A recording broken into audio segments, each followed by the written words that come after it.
So hello everyone. तो आज का हमारा टॉपिक रहेगा फिस्कल पॉलिसी। फिस्कल पॉलिसी पे हमने कुछ एमसीक्यूज़ करे हैं, तो हम उनको आज क्या करेंगे, स्टडी करेंगे। तो पहला एमसीक्यू है, fiscal policy in India is laid down and executed by. In simple way हम कहेंगे कि फिस्कल पॉलिसी किस मिनिस्ट्री के अंडर आती है, कहते हैं कौन रेगुलेट करता है किसको, फिस्कल पॉलिसी को। पहले तो हमें पता होना चाहिए कि दो टाइप्स की पॉलिसीज़ होती हैं, जैसे हमारी मॉनेटरी पॉलिसी होगी और फिस्कल पॉलिसी होगी।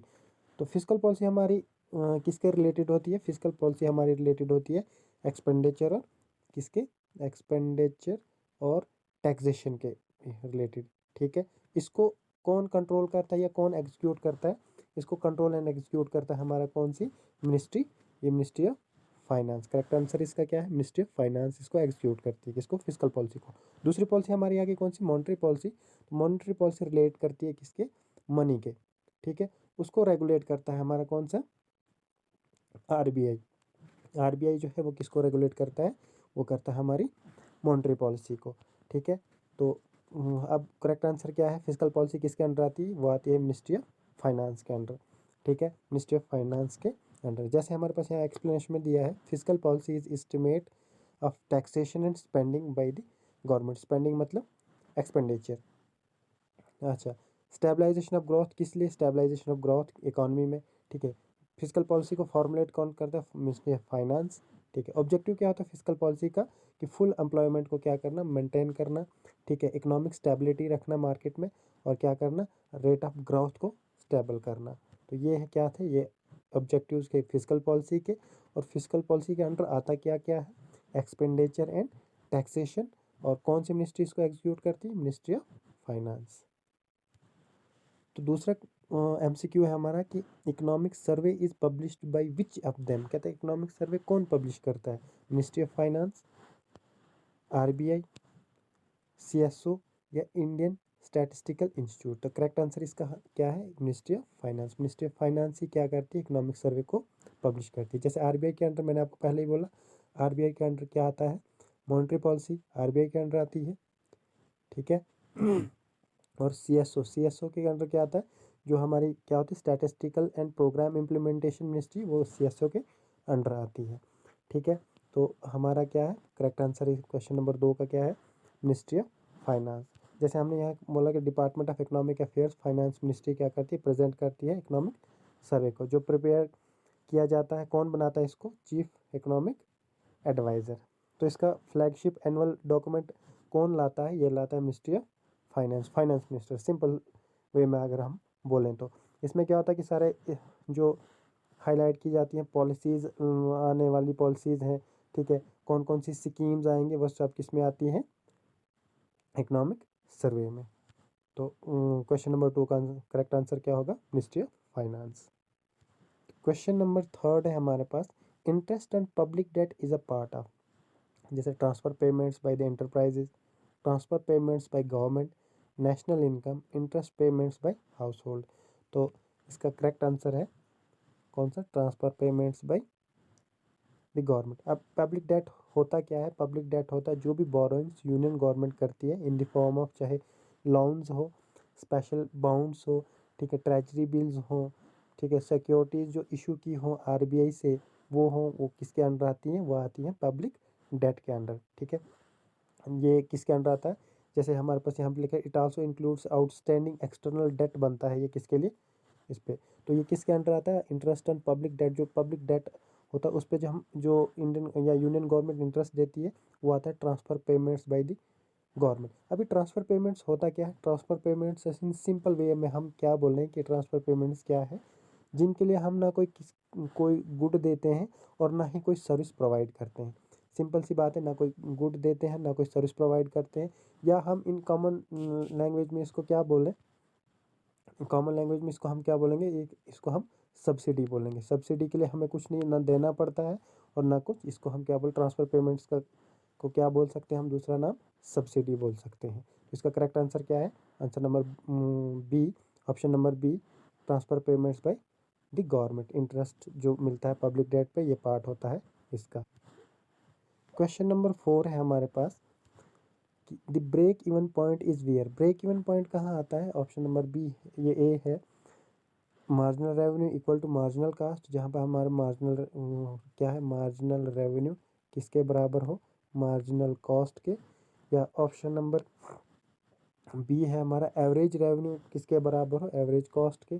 ठीक है, ऑप्शन नंबर सी है क्या कि हमारे पास total revenue equal to total cost. तो इसका ऑप्शन नंबर सी इसका करेक्ट आंसर है। मैं आपको डायग्रामेटिकली समझा देता हूँ कि क्या है ये।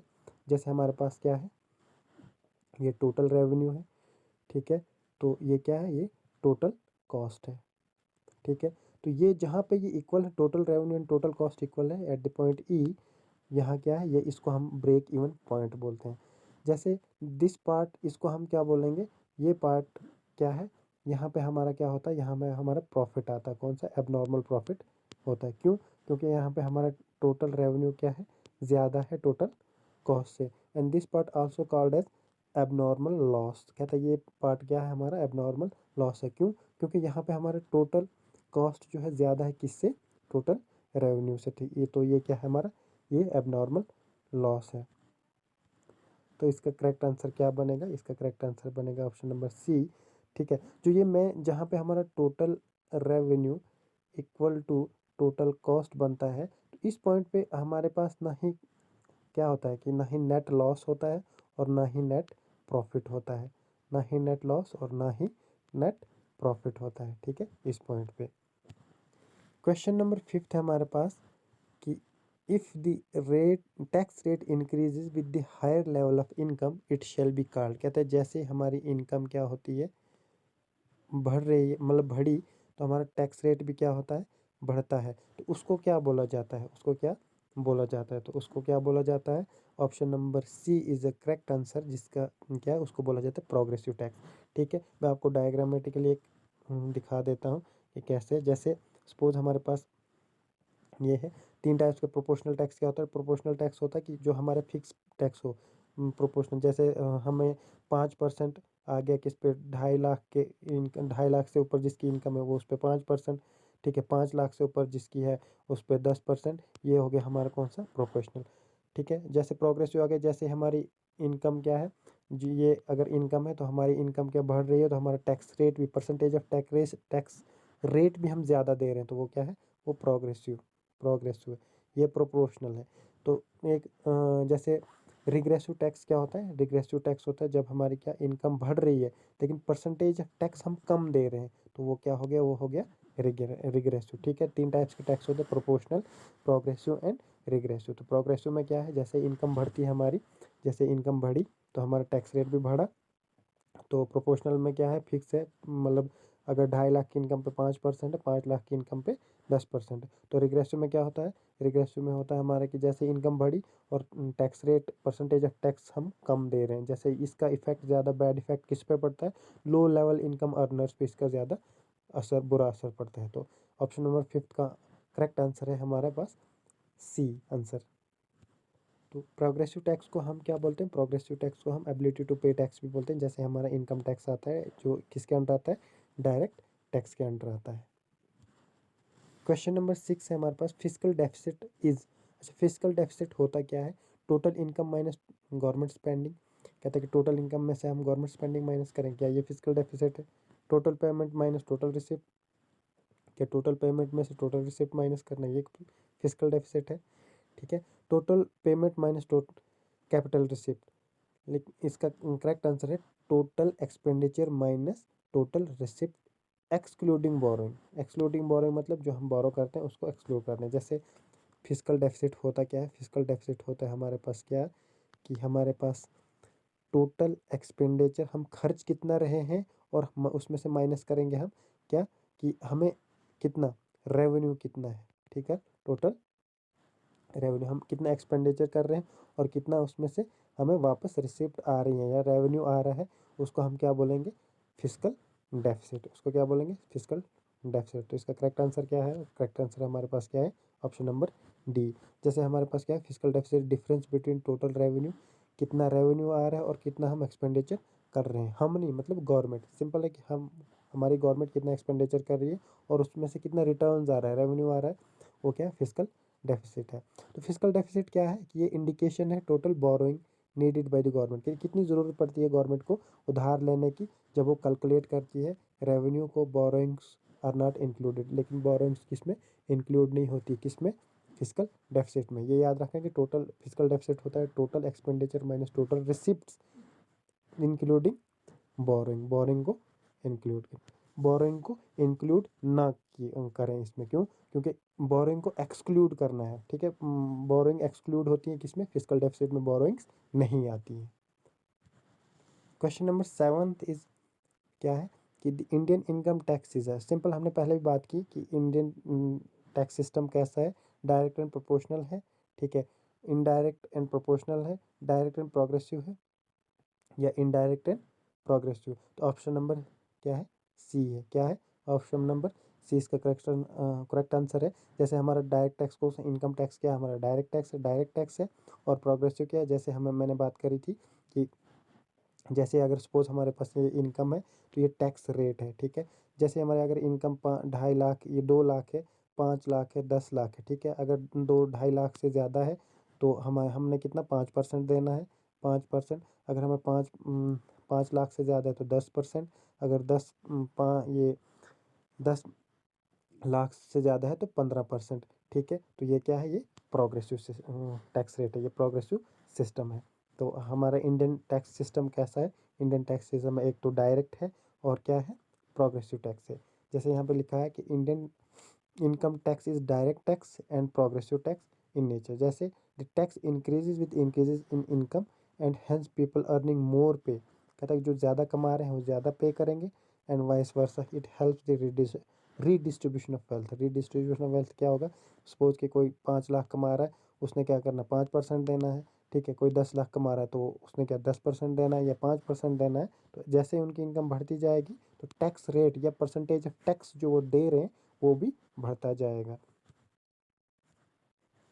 क्वेश्चन नंबर 8 है, which one of the following is not a function of finance commission of India. आपको पता है फाइनेंस कमीशन होता है क्या, फाइनेंस कमीशन कौन सा फंक्शन नहीं है, वो है option number D, devolution of trade taxes, ठीक है। फाइनेंस कमीशन का आर्टिकल क्या है, फाइनेंस कमीशन का आर्टिकल है 280 आर्टिकल के अंडर फाइनेंस कमीशन आता है, ठीक है। It makes recommendation regarding the net proceeds of taxes के रिगार्डिंग ये क्या करता है, रिकमेंडेशन देते हैं जो टैक्सेस स्टेट, सेंटर या यूनियन या स्टेट्स को शेयर करते हैं, ठीक है। Award grant in aid to revenue states को, जैसे कंसोलिडेटेड फंड ऑफ इंडिया, ठीक है। कंसोलिडेटेड फंड के रिलेटेड जो आर्टिकल है वो 367, ठीक है, 367, आई थिंक 367 या 267 है, बट ऐसे ही है कुछ, ठीक है। अच्छा, तो आज हमारा 15th फाइनेंस कमीशन चल रहा है, कितना, 15th फाइनेंस कमीशन, जिसका चेयरमैन है एन.के. सिंह। कौन, एन.के. सिंह। 15 फाइनेंस कमीशन के चेयरमैन कौन है, एन.के. सिंह। क्वेश्चन नंबर 9 है हमारे पास, which of the following is not a principle of physical policy in Indian government. ये हमने पहले ही पढ़ा आगे कि मतलब फिजिकल पॉलिसी के ऑब्जेक्टिव्स क्या थे, फुल एम्प्लॉयमेंट भी थी, ठीक है। अच्छा, प्राइस स्टेबिलिटी भी थी, है उसका objective, equitable distribution of wealth and income, ये भी है फिजिकल पॉलिसी का क्या ऑब्जेक्टिव है, और रेगुलेशन ऑफ इंटरेस्ट ट्रेड ये नहीं है। क्यों, क्यों, क्योंकि फिजिकल पॉलिसी के जो फुल एम्प्लॉयमेंट, एक हमने पढ़ा था फुल एम्प्लॉयमेंट, अच्छा, रेट ऑफ ग्रोथ को स्टेबल करना, प्राइस स्टेबिलिटी करना, ठीक है। Equitable distribution of income, wealth and income, वो कैसे, वो एक्सपेंडिचर से, ठीक है, टैक्सेशन से ऐसा हो सकता है पॉसिबल, ठीक है। तो हम जैसे फिजिकल पॉलिसी मीन्स टैक्सेशन, ठीक है, public expenditure, government stabilisation, growth of economy. अच्छा, इसका ऑब्जेक्टिव हमने बड़े कह रहे हैं कि full employment, economic stability, stabilise growth of, ठीक है, एक इकोनॉमी। क्वेश्चन नंबर 10 है हमारे पास, क्वेश्चन नंबर 10 क्या आएगा हमारे पास, physical responsibility and budget management act, जिसको हम क्या बोलते हैं, FRBM, जो 2003 में एक्ट आया था। ये किसके कंसर्न है, किसके रिलेटेड, इसमें क्या क्या आता है, जैसे फिजिकल डेफिसिट आंदी, क्या इसमें सिर्फ फिजिकल डेफिसिट आता है, फिजिकल डेफिसिट हमने पढ़ा, फिजिकल डेफिसिट क्या होता है, फिजिकल डेफिसिट होता है कि टोटल क्या करना, एक्सपेंडिचर में से टोटल रेवेन्यू को माइनस करना, ये क्या है, फिजिकल डेफिसिट में है, ठीक है। जिसमें हमने क्या पढ़ा था, एक्सक्लूडिंग बोरिंग को हम इसमें क्या करते हैं, एक्सक्लूड करते हैं। फिर है हमारा बी ऑप्शन है रेवेन्यू डेफिसिट, क्या रेवेन्यू डेफिसिट ही आता है इसमें, या दोनों आते हैं, रेवेन्यू एंड फिजिकल डेफिसिट। तो करेक्ट आंसर है इसका क्या कि किसमें FRBM में दोनों आते हैं, रेवेन्यू एंड फिजिकल डेफिसिट दोनों इसमें कंसर्न किए जाते हैं। किसमें? अच्छा ठीक है। FRBM जो है physical responsibility budget management concern with both. जैसे NK सिंह, मैंने आपको पहले बोला था NK सिंह जो है वो क्या है, वो चेयरमैन है 15 फाइनेंस कमीशन का, जो आज उनके चेयरमैन है। उनने सजेस्ट किया था new debt management and physical responsibility bill 2017 में, जिसको रिप्लेस किया है FRBM एक्ट 2003 वाले एक्ट को। सिंपल है कि आपने इसमें से ये याद रखना है कि NK सिंह की जो कमेटी बनी थी उसने सजेस्ट किया है कि जो नया debt management physical responsibility bill है, ठीक है, 2017 में बना है। इसने किसको रिप्लेस किया है? इसने किया है FRBM को, जो 2003 में बना था, उसको रिप्लेस किया किसने?